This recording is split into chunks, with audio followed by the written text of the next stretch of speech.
Alright guys, Technical here again today, and I want to talk about Team Envious. This is a big change that they have done here ahead of CWL Finals in Miami, and of course, Champs in just 2 months' time. First of all, be interested to hear your thoughts on who's going to win Champs. These are the rosters that have been formed as a result of this roster change period. So, OpTic Gaming, eUnited have stayed the same, so have, of course, 100 Thieves, Gen.G and FaZe Clan. Those are the rosters that have stuck. Every other roster you can see here is different. These are the ones announced as of me recording this video on probably the day before it goes live. So, Elevate and Evil Geniuses may well have been announced by now. Envy has been announced. This is the announcement. So, they don't have any nice pictures or anything, but look, Havok has gone to Splyce on a loan deal.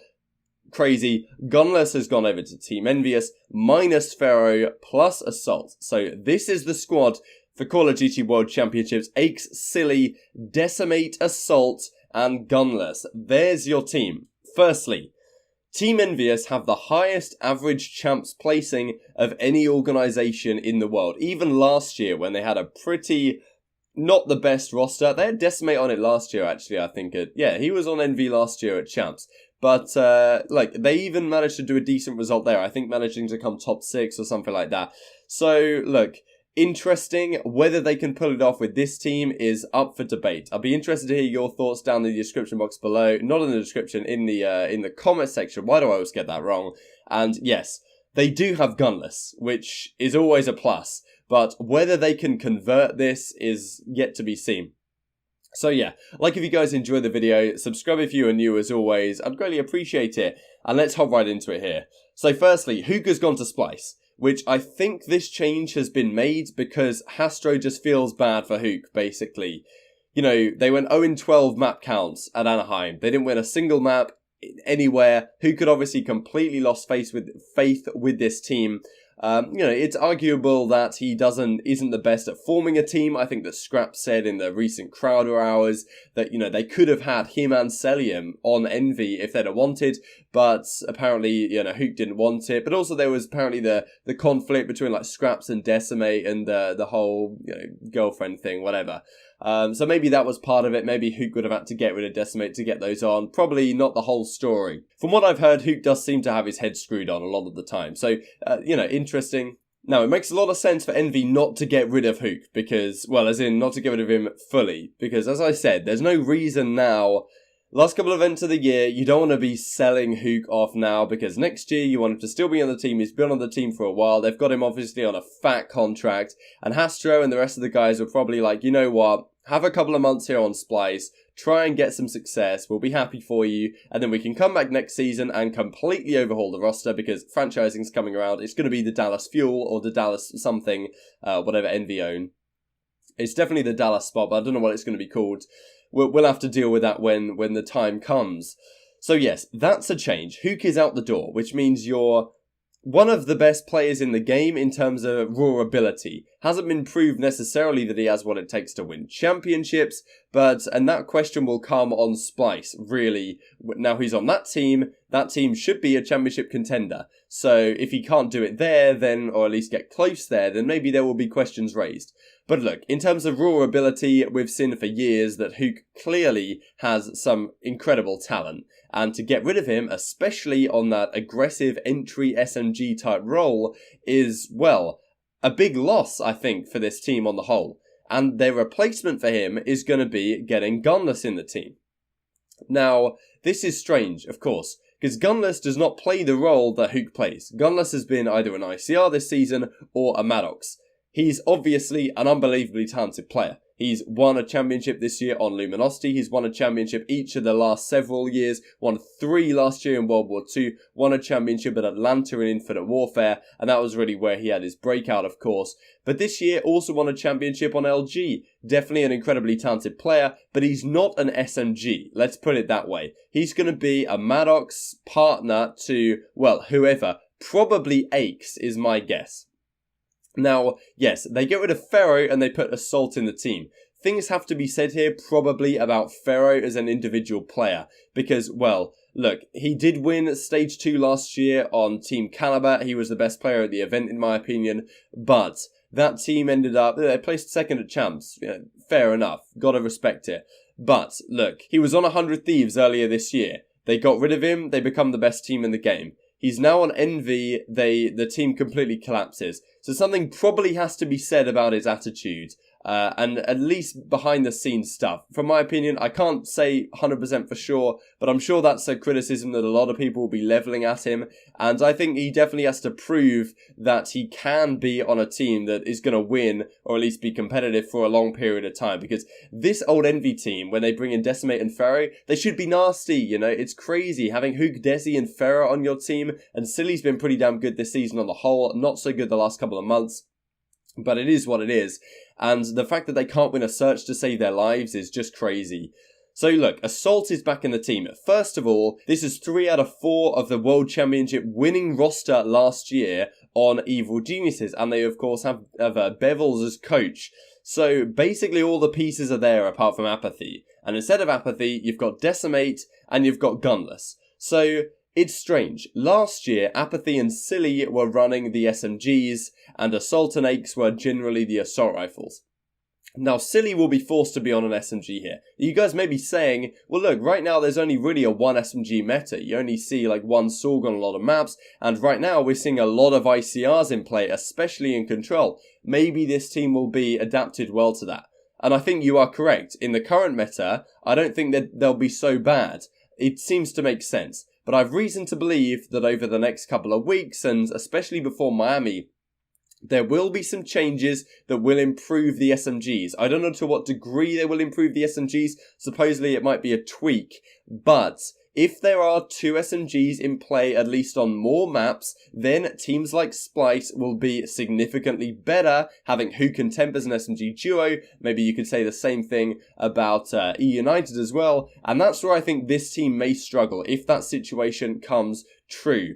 So keep that in the back of your mind. So look, let's try and figure out the roles here on this team real quick. We're going to have Assault on the ICR. He hasn't really been so good this season, but of course he does have the chemistry with these players in the past, and it probably makes more sense because you had Pharaoh on the ICR, and in my opinion, Pharaoh's best talents probably aren't on the ICR. So the fact that that was the roles that they were going with, because Aches, they've decided to build around Aches, which is fair enough. In my opinion, it's fair enough. If you want to build around Aches, he won a World Championship last year. He can definitely do it, and he's got some players back that he's done it with before. Yes, last year was probably a fluke or whatever you're going to call it, but in my opinion, they were the best team at the event, and they won the event, so it's fair enough. The fact that they were the best team probably wouldn't have happened if they played the event again a week later, but they were on that weekend. They got it done when it mattered. You gotta respect it. I don't mind building around Aches, as long as you have a team that makes sense around him. And I'm not sure this team quite makes sense to me. So, okay, we've got Assault on the ICR. That's what I'm imagining. Then we're gonna have Decimate on the full-time entry SMG. Like, let's have a look at some stats here from Anaheim. So, firstly, these are their results in terms of the map count. 0-12, 0-4 hardpoint, 0-4 search, 0-4 control, got 3rd in every single series, even by LG. Tragic. Now, these are the stats. You have to scroll all the way to the last page of CoD stats to find this. We have Hook down here at a point like 94, 0.90 KD, and the other guy's not looking much better than that. Well, looking worse, actually. These are the worst 3 KDs, or the worst 3 ratings, actually, to be fair. It's been organised by rating, and I think rating takes into account how well you do compared to how many maps you win. And because they won, like, no maps, then their rating is awful. But Decimate was actually up here at number 13. With a respectable 1.02 KD, somehow a higher rating. Not exactly sure how this is calculated, but don't want to go into it today. But anyway, Decimate played relatively well, I guess, all things considered. And Hook, I guess, was also doing quite well. But one thing to consider here is that Hook was the entry player on this team. He was the entry SMG, the man in first. So it makes sense that Decimate's stats would be higher than Hook's, for that event. That would make sense. The fact that Hook has been putting up crazy numbers, being that entry guy all year, is the incredible thing. Now, of course, they're not the biggest sample size there at Anaheim, and of course, once you're basically just chalked it after the first couple series, let's put it that way. But look, Decimate is now going to have to be the full-time entry SMG on this team, from what I can tell, which maybe doesn't really fit his role. Yes, he used an SMG a bit last year, but I don't really think that he is best used in that role. He's very good with an SMG, there's no doubt about it. He hasn't been so good in the Pro League as of late, but he was really, really good at London. So I still like Decimate as a player in this team, but it just means that he might be in a role that he's not necessarily comfortable with. And we know that Cellium is likely going to be his support. Yes, Gunless used the PPSH last year, but I really can't see the Gunless on a Sorg, right? I can't see that happening in a million years. In my opinion, it's going to be Cellium and Decimate as your SMG duo if we do get 2 SMGs. Right now, they might be alright. Deci can use the one Sorg, Cellium, Gunless and Aix can use the Mauxes, Assault can use an ICR, or at least in the current meta, probably at least in Control, we'll see like 3 ICRs. Gunless even used an ICR earlier on this year. Probably have an ICR in Gunless's hand, Aix's hand, Assault's hand, whatever. Especially on defense and Control in the current meta. Keep in mind the thermal on the ICR is going to get Gentleman's Agreemented, which I think is personally a good change because it was horrible to watch. People will start using 2 times a lot more, especially on Gridlock, but it should at least make the meta slightly better, that we don't have so many ICRs and everything is played so slowly on the map right now. That's where my money lands. But it just seems the role composition of this team is strange, you know, because we're going to have Cellium and Decimate as the aggressive ones, and Cellium has never really been that player who is the crazy aggressive one. Last year on World War II, it kind of worked because you didn't have to play that fast. It was a game of head glitches and setting up and positioning. And I think in this game, that's not really the case. You need a kid that's completely cracked out to fly out. And, well, if these guys can make this team work without that player, then fair enough. Even if Decimate is that player, the rest of his team is not. They bring in Assault, basically the slowest AR in the entire game. He was incredibly good last year. Hasn't really proved he has been as good this year. Pretty much an average AR for my money. So, if he can get really good again, this team has some potential. But of course, right now, the best teams in the game seem to have a very good ICR and also seem to have a very good all-round team. This team, I'm not so sure it is. Gunless needs to be a monster, but at the same time, you're going to have Aix on your other Maddox. And the Maddox is the best gun in the game. So, you've got Aix on your Maddox, he's going to be putting up a 0.9, something like that. Maybe that's not going to cut it, especially if you don't have a great SMG duo. So in my opinion, this team is questionable. There's still a lot to be proven that this team is going to be good for me.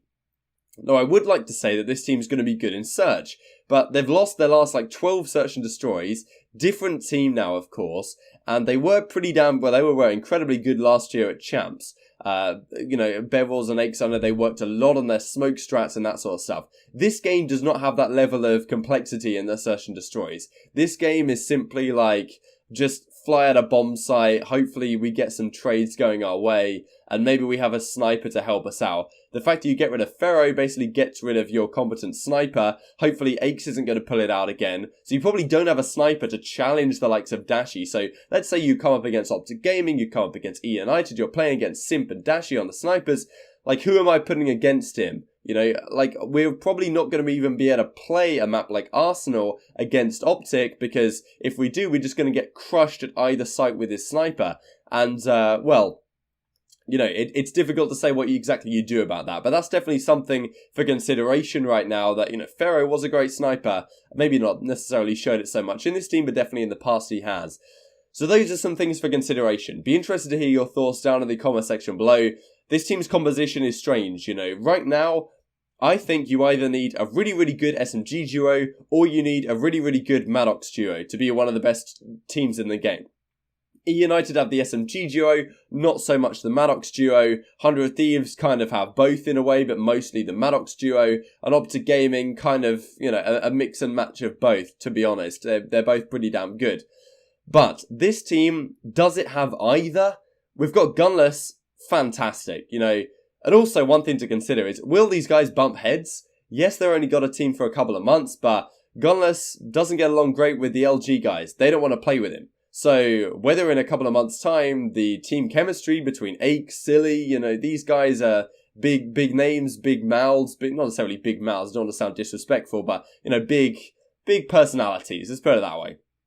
Will they get along with Gunless in a couple of months? You know, I don't know. I can't say that for sure. Now, Aix is going to be, they did try him on the ICR for a time, and when Feral was on the team, it didn't work out. He went back to the Maddox. Assault now is going to be the ICR, but he's one of the slowest ICRs in the game. This team is going to be very, very slow, and I don't think that's going to be to their favour in the hardpoint especially. It may work in Search and Destroy, but hardpoint is arguably the most important game mode in terms of the fact that if you win 2 of them, you can win a series 3-1. We've seen a lot of that this season.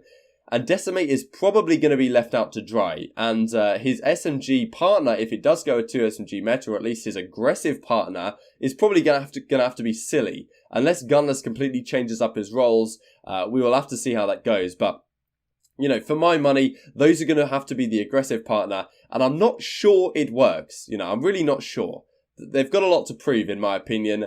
If there's a team right now that has lost Rostermania, these guys have got to be up there for consideration, because you've lost Hook, and Hook and Decimate, in theory, a great SMG duo. I know you're going to have Silly there joining him.